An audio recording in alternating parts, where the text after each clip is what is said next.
Esto es América Noticias bajo la dirección general de Carlos Vasallo. Estos son los titulares que marcan la jornada informativa de hoy. Tensión nuclear entre Estados Unidos e Irán y una negociación que no termina. Les contamos qué está en juego. Trump se despacha en la Casa Blanca, rompe protocolo y marca su agenda con temas que son noticia. Tenemos los detalles. Opositor cubano sale de prisión al borde de la muerte. Las imágenes impactan. Una red queda al descubierto. Robo y sacrificio de decenas de reses. Cubanos involucrados. Así operaba el grupo. Y Miguel Cosío revela claves sobre Cuba y la seguridad global. Un exoficial de la CIA advierte lo que podría salir mal. Se lo contamos. Además, Camilo Egaña analiza una propuesta que desata críticas.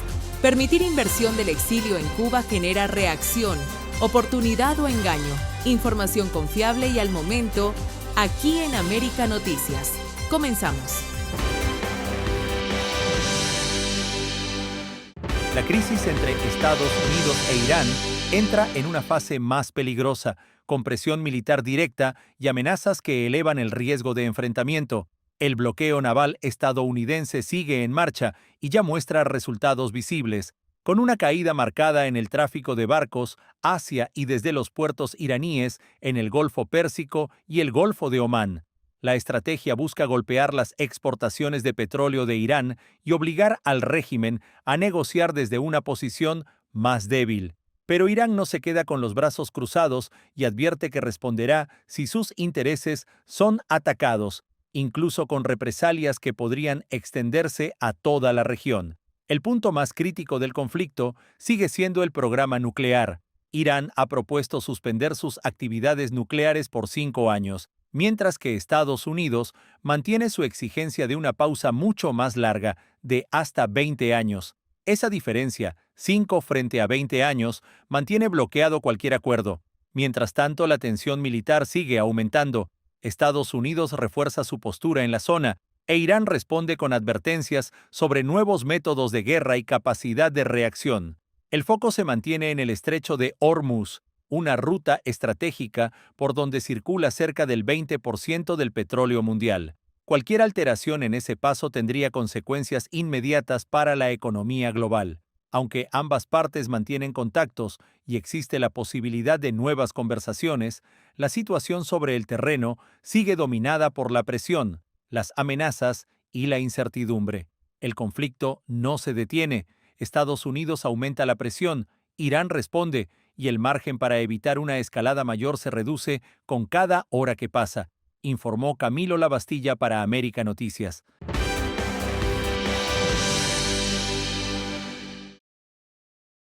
La jornada del lunes en la Casa Blanca tomó un giro inusual cuando, tras un pedido de McDonald's en el despacho oval, Donald Trump ofreció una conferencia donde mezcló la guerra en Irán, críticas al Papa León XIV y una polémica imagen suya como Jesús.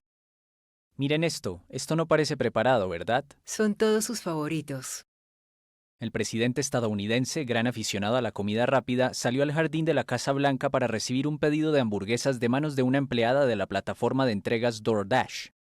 El acto fue concebido para destacar la política del republicano multimillonario Trump de no impuestos sobre las propinas, que según dijo había supuesto este año una devolución de $11,000 para la repartidora Sharon Simmons, una abuela de 10 nietos de Arkansas, según la empresa. Pero como suele suceder con el republicano, la conversación derivó rápidamente hacia temas mucho más sensibles. Trump había sido objeto de críticas después de que el domingo por la noche apareciera en su cuenta de Truth Social una imagen generada por inteligencia artificial, ya eliminada, en la que estaba representado como Jesús, poco después de criticar al Papa León XIV por su postura sobre Irán. Señor presidente, ¿usted publicó esa imagen de sí mismo representado como Jesucristo? Bueno, no era una representación, era yo la publiqué y pensé que era yo como médico y que tenía que ver con la Cruz Roja, como un trabajador de la Cruz Roja allí, a la que apoyamos, y solo las noticias falsas podrían inventar algo así. Acabo de enterarme y dije, ¿cómo se les ocurrió eso? Se supone que soy yo como médico, haciendo que la gente mejore, y yo sí hago que la gente mejore, hago que la gente esté mucho mejor. Con la desconcertada repartidora todavía a su lado, Trump dejó claro además que no pensaba pedir disculpas al primer jefe de la Iglesia Católica nacido en Estados Unidos, quien se opuso a la guerra en Oriente Medio. No debo, porque el Papa León dijo cosas que están mal. Estaba muy en contra de lo que yo estoy haciendo con respecto a Irán, y no se puede tener un Irán nuclear. El Papa León no estaría contento con el resultado final. Tendría cientos de millones de personas muertas y eso no va a pasar, así que no puedo. Creo que es muy débil en lo referente al crimen y otras cosas, así que no voy a... Quiero decir, él salió a hablar en público. Yo solo estoy respondiendo al Papa León, y ya sabes, su hermano es una gran persona maga, y es un gran tipo, Luis. El presidente abordó luego uno de sus temas favoritos, la prohibición de las personas transgénero en las competiciones deportivas femeninas. ¿Crees que los hombres deberían jugar en los deportes femeninos? La verdad no tengo una opinión al respecto. Los periodistas le preguntaron entonces a Simmons si el personal de la Casa Blanca dejaba buenas propinas. Ella se encogió de hombros y Trump se llevó la mano al bolsillo, sacó lo que parecía ser un billete de $100 doblado y le dio una propina a la repartidora antes de ingresar nuevamente al despacho oval de la Casa Blanca. Un informe de AFP para América Noticias.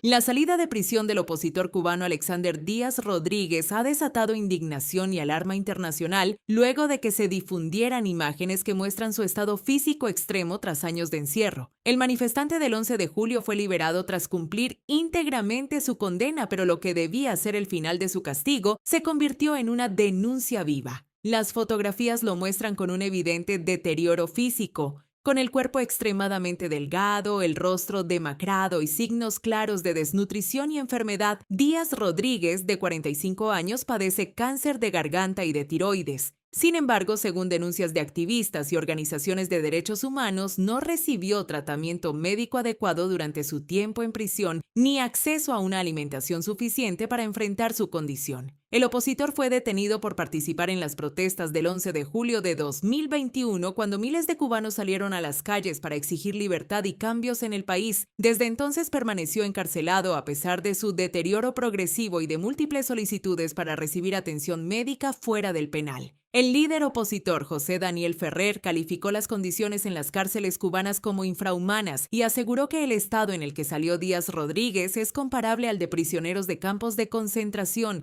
Según denunció, su vida corre peligro y necesita atención urgente. Por su parte, Javier Larrondo, presidente de la organización Prisoners Defenders, afirmó que pudo contactar con el exrecluso tras su liberación y describió su estado como impactante. Aseguró que no se trata de un caso aislado, sino de un patrón que se repite con otros presos políticos en la isla. Organizaciones independientes han alertado durante años sobre la falta de atención médica, el deterioro físico y las condiciones extremas dentro del sistema penitenciario cubano. Denuncian que muchos presos enfrentan enfermedades graves sin tratamiento, alimentación insuficiente y abandono institucional. El caso de Díaz Rodríguez vuelve a poner en el centro del debate la situación de los derechos humanos en Cuba. Mientras tanto, otros presos políticos como Félix Navarro y Luis Manuel Otero Alcántara también enfrentan problemas de salud en condiciones similares, según denuncias de la oposición. Todo esto ocurre en medio de una crisis económica y social cada vez más profunda en la isla, donde la escasez, los apagones y la falta de medicamentos afectan tanto a la población en general como a quienes se encuentran tras las rejas. Hoy, la imagen de Alexander Díaz Rodríguez se convierte en símbolo de una denuncia mayor. No solo es la historia de un hombre que salió de prisión enfermo y debilitado, sino el reflejo de un sistema que, según sus críticos, castiga, abandona y pone en riesgo la vida de quienes se oponen al régimen, informó Leticia Grau para América Noticias. Una investigación ha destapado una operación criminal que durante meses actuó con precisión, sin levantar sospechas y dejando pérdidas millonarias. 5 hombres de origen cubano fueron arrestados tras ser vinculados con el robo y sacrificio ilegal de al menos 70 reses, en un esquema organizado que operaba de forma coordinada. Los detenidos han sido identificados como Ramón Martínez Miranda, de 50 años, Miguel Martínez Mons, de 58, Orleidis Martín Reyes, de 42, Yasmani Galis Hernández, de 34, y Reidel Martínez, de 41 años. Todo comenzó como un hecho aparentemente menor. Una parada de tráfico por una infracción simple terminó revelando algo mucho más grande. Dentro de un remolque, agentes encontraron 3 reses muertas, con señales claras de haber sido sacrificadas recientemente. Ese hallazgo encendió las alarmas y dio paso a una investigación que poco a poco fue armando el rompecabezas. Las autoridades descubrieron un patrón claro. El grupo identificaba ranchos vulnerables, cortaba cercas durante la noche y sustraía el ganado sin ser detectado. Luego, sacrificaban los animales utilizando herramientas especializadas y documentaban parte de la operación en sus teléfonos móviles. Entre las evidencias encontradas hay imágenes, registros digitales, datos de geolocalización y herramientas utilizadas en el procesamiento del ganado. Todo apunta a una red estructurada que operó durante meses con un método preciso.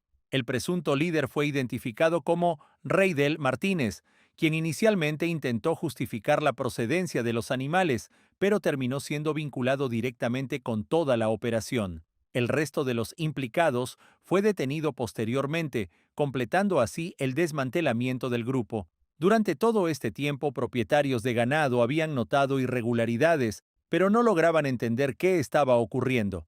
Hoy, con las detenciones, queda claro que se trataba de una operación sistemática. Las pérdidas económicas son significativas y el impacto en el sector ha generado preocupación entre productores. Las autoridades no descartan que existan más implicados y mantienen la investigación abierta, y ahora se conoce el lugar donde operaba esta red.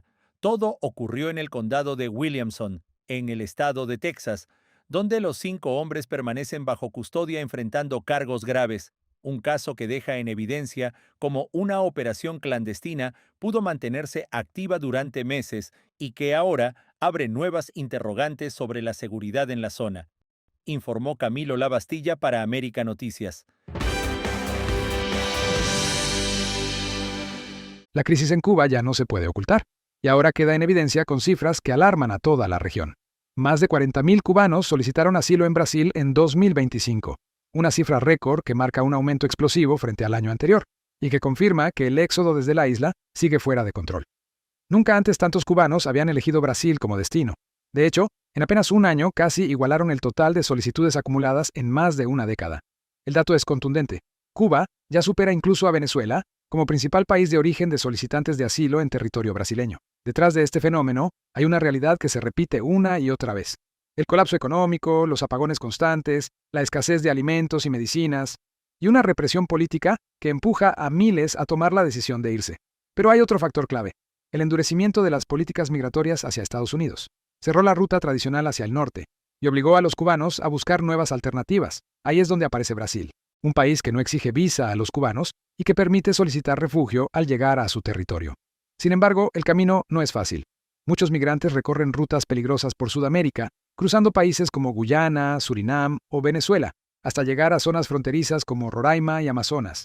En ese trayecto, se enfrentan a redes de tráfico de personas, accidentes y, en algunos casos, incluso la muerte. Una vez en Brasil, la realidad tampoco es sencilla. El proceso de asilo puede tardar años, y aunque permite trabajar y acceder a servicios básicos, no garantiza una residencia permanente. De hecho, las cifras revelan otra cara del problema. De miles de solicitudes presentadas, solo unas pocas han sido aprobadas oficialmente. Aún así, los cubanos siguen llegando.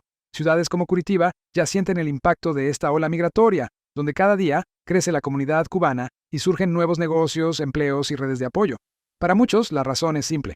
Prefieren empezar de cero, antes que quedarse en una isla donde, según dicen, ya no se puede vivir. El éxodo cubano no se detiene, y cada cifra, cada historia, confirma que la crisis en la isla está empujando a toda una generación a huir, informó Enrique López para América Noticias. La designación del general Vladimir Padrino López como nuevo ministro de Agricultura en Venezuela ha generado una fuerte polémica tanto dentro como fuera del país, al tratarse de una de las figuras más cuestionadas del chavismo.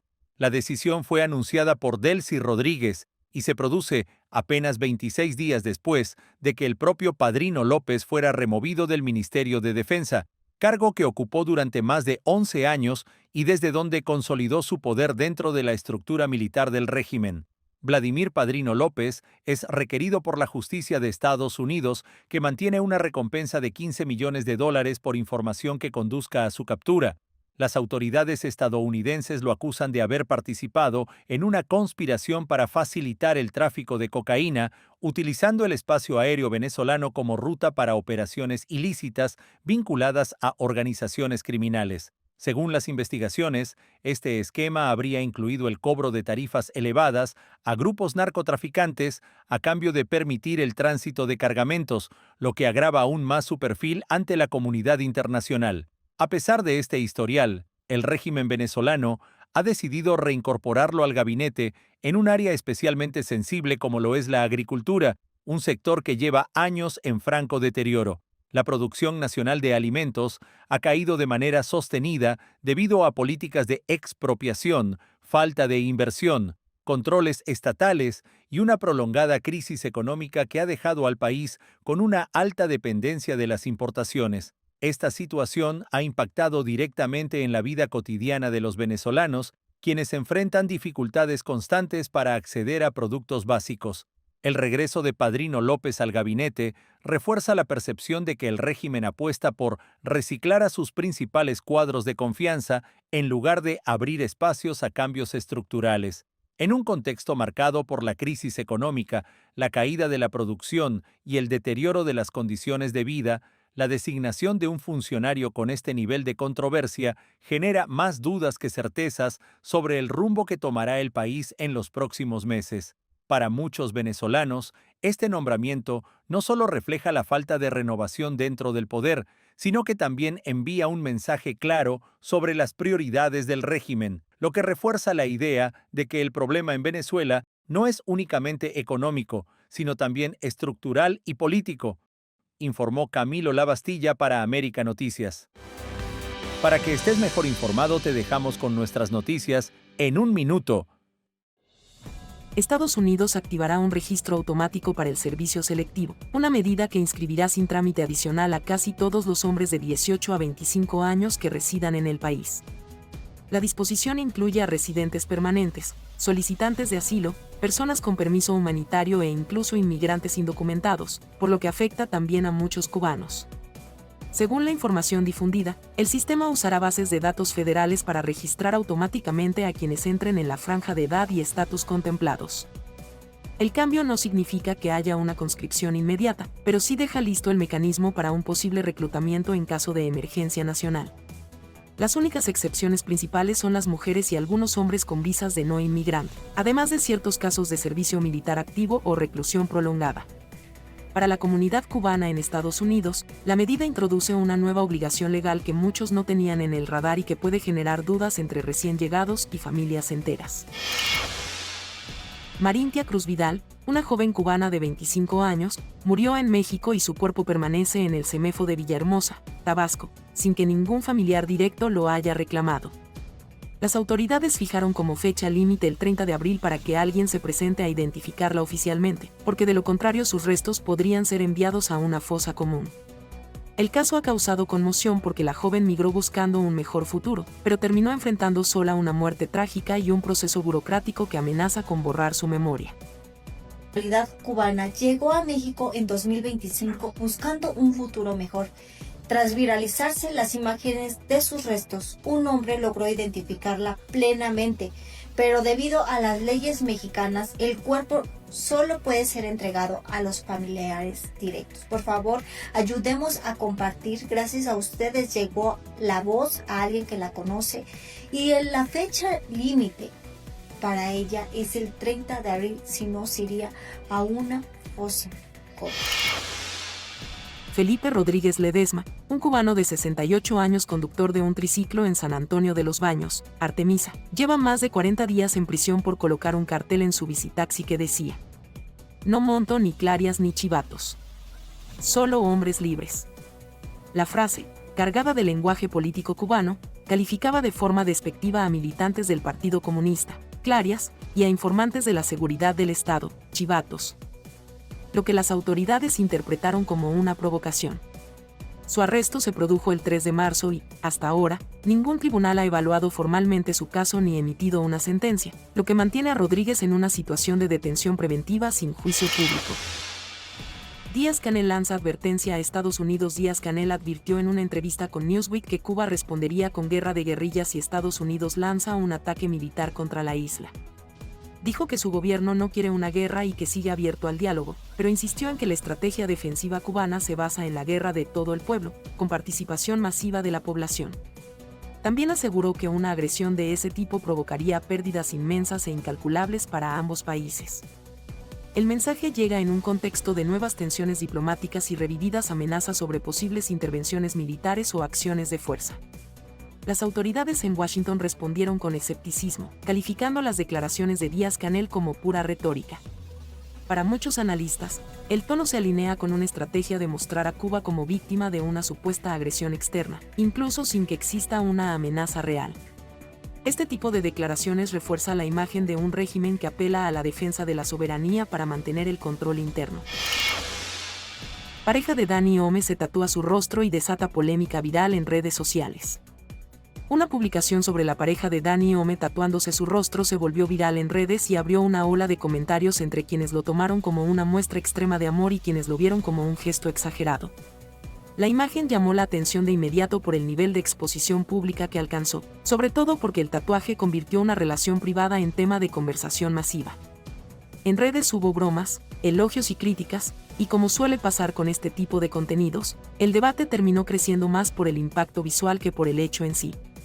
El caso volvió a demostrar cómo una sola publicación puede disparar polémica, likes y controversia al mismo tiempo, especialmente cuando involucra figuras que ya tienen seguimiento en el entretenimiento cubano.